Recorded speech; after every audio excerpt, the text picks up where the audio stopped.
Fui estafada por mi esposo, segunda parte. Luego que yo leí el mensaje del banco Banesco Panamá donde decía que el saldo eran 52,50 dólares, lo que quedaba, a mí se me abrió el mundo bajo mis pies. O sea, nosotros habíamos pasado hambre porque en Venezuela la crisis horrible, no había nada. Él estaba sin trabajo. Bueno, ya para aquel entonces ya estaba trabajando, pero en el momento en el que pasamos toda esa situación, ¿no? Él estaba sin trabajo, yo estaba sin trabajo. O sea, horrible. Pasé hambre con mi mamá, pasé hambre con mi hija. Mi hija me llegó a pedir comida y yo no tenía para darle. Eso es lo peor que le puede pasar a un padre, porque se supone que nosotros somos proveedores y se supone que nosotros estamos para cuidarlos a ellos. Y él nos hizo atravesar por toda esa situación sabiendo lo que estaba haciendo, sabiendo que se estaba robando el patrimonio de mi hija, porque ese era el patrimonio de mi hija.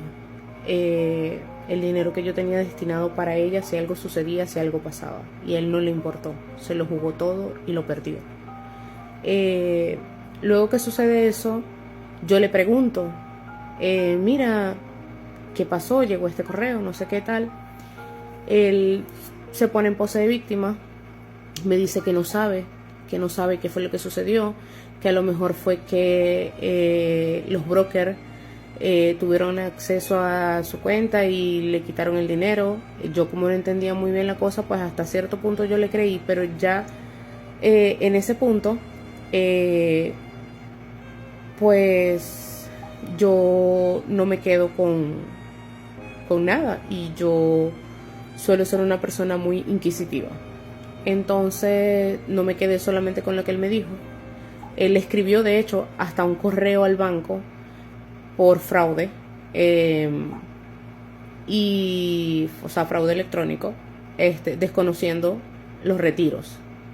Entonces yo, como tenía acceso a toda su cuenta, a todo, yo me puse a investigar y me di cuenta de que así como habían egresos, así habían ingresos por los mismos montos. Ya yo, reuniendo todas las pruebas de lo que yo había investigado, yo lo encaré y le volví a preguntar. Ustedes saben que cuando una mujer pregunta es porque ya tiene la respuesta. Me dijo que ajá, y seguí insistiendo que él no sabía, que bla bla bla, y le dije, bueno, solamente te voy a decir dos cosas. La primera es que nadie que te roba te devuelve el dinero. Es absurdo pensarlo, porque así como hay retiros, así se ingresa de nuevo el dinero y se vuelve a sacar. Entonces es absurdo. Nadie que te va a robar te va a volver a meter el dinero. O sea, te lo roban y te lo robaron. Listo. Segundo, esta era la prueba que yo necesitaba para yo darme cuenta que verdaderamente tú no quieres a tu hija, porque ese dinero era de tu hija y tú te lo robaste, porque eso es un robo. Ese dinero no era tuyo, ese dinero era mío y de mi hija. Ese dinero era de la venta de mi casa y tú te lo robaste. No, que cómo vas a decir que yo no la quiero, qué tal. No, no la quieres, porque si la quisieras, si la amaras, tú cuidaras su bienestar, y nos hiciste pasar hambre, nos hiciste pasar muchas situaciones horribles, porque sabes que es feo, vuelvo y repito, que un niño, una bebé de 2 años te pida comida y tú no tengas para darle, y tú nos hiciste pasar por todo eso sin siquiera tocarte el corazón, sabiendo que te estabas consumiendo el dinero de tu hija. Yo le dije, voy a permanecer contigo hasta que yo me pueda levantar. Después que yo me pueda levantar y yo pueda sostener yo sola a mi hija y a mi madre, hasta ese día estás aquí en esta casa. A partir de ese momento dejamos de dormir juntos. Él dormía en la sala, yo dormía con mi bebé. Y empecé a averiguar qué podía hacer. Para aquel entonces las cosas estaban muy escasas en Venezuela, la cuestión de la comida, las cosas de los niños, y yo vivo en Maracaibo. me tocó meterme en las pulgas, en el mercado de las pulgas, a comprar allá las cosas que en los supermercados no habían, que ellos sí tenían, y venderlas online, porque obviamente no tengo establecimiento. Me tocó muchas veces meterme en los charcos. Yo llegaba aquí a mi casa sudada, mojada, si llovía, porque obviamente, con los pantalones hasta más de la mitad de la pierna llenos de barro y de todo el desperdicio que se pueden imaginar que pasa por ahí, por esas calles, para sustentar a mi mamá y a mi hija.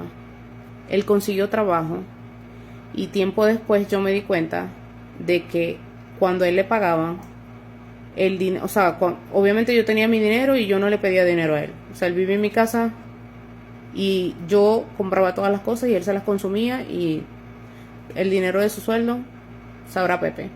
Un día se me ocurrió meterme en su cuenta y vi que le pagaban y que se iba a restaurantes, iba a cafés, etcétera, etcétera. O sea, su dinero él se lo consumía, quizás con quién.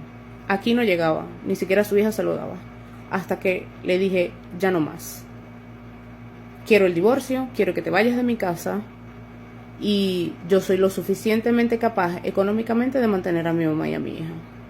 Me preguntó, ¿estás segura de lo que estás haciendo? ¿Estás segura de lo que quieres hacer? Y le dije, por supuesto que sí. No se fue. Pasó el tiempo, o sea, yo cada vez que lo veía lo quería matar. De hecho, una vez le dije, la única razón por la cual tú tienes la cabeza pegada a tu cuerpo es porque yo no voy a ir presa por un saco de mierda como tú, y porque yo tengo una hija y tengo que velar de ella, y por ti no voy a caer presa, para que quizás que cuál sea el destino de mi hija. Porque yo cada vez que lo veía lo quería matar, obviamente porque recordaba lo que había sucedido. Pasa el tiempo, no pasa mucho. La niña tenía una actividad del Día del Padre, pero ella había estado enferma, había estado con fiebre y esas cosas. Pero era su primer Día del Padre en el colegio. Ella estaba en preescolar. Y recuerdo que yo le comento el lunes de esa semana, o sea, la actividad era el viernes, y le digo, mira, para que pidas permiso, porque la niña tiene una actividad el viernes con la cuestión del Día del Padre, ¿qué tal? No, sí, dale. Le pregunto, mira, ¿te dieron el permiso? Sí, me dieron el permiso. Eso fue el miércoles. Todavía el jueves le digo, el jueves en la noche, si la bebé amanece con fiebre, ok, no va al colegio. Pero sí, no, tal, para que te pares temprano, para que la lleves, la lleves a la actividad. Eso fue en la noche. Yo me paro temprano, como eso de las 5 de la mañana, porque él se iba bastante temprano, porque pegaba a las 7. Me paro como a las 5 de la mañana, lo voy a despertar a la sala y le digo, mira, ve que para que lleves a la niña al colegio, ¿qué tal? Y me regreso a mi cuarto a acostarme, a esperar que se hiciera la hora para parar a la bebé. Y me toca la puerta y me dice que él no la va a llevar, porque él tenía muchas cosas que hacer en su trabajo.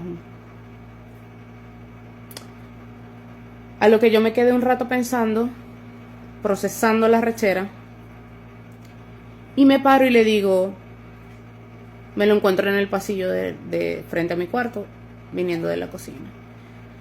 Y le digo, quiero que esta tarde, después que salgas del trabajo, vengas a buscar tus cosas y te vayas. Porque si tú estás poniendo primero por encima cualquier otra cosa que tu hija, entonces tú y yo ya no tenemos nada. O sea, tú no tienes nada que hacer en esta casa. Absolutamente nada. Lo pensó. Yo me fui, yo me devolví a mi cuarto. Me tocó la puerta y me dijo, ábreme la puerta.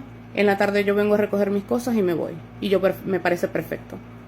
Agarré, le abrí, él se fue para el coño. Yo no envié a la niña al colegio, porque como yo la iba a enviar a que pasara ese dolor de que todos los niños estuvieran con su papá y ella no, porque tenía una plasta de mierda de padre, que menos mal que se murió. Agradezco todos los días que se haya muerto, en cierta parte, porque por otra parte hasta el final fue mierda y le creó un trauma a la carajita de tener que lidiar a tan temprana edad pues con esa situación. En la tarde llegó. Yo no estaba porque salí a buscar dinero, obviamente, a buscar plata para la casa.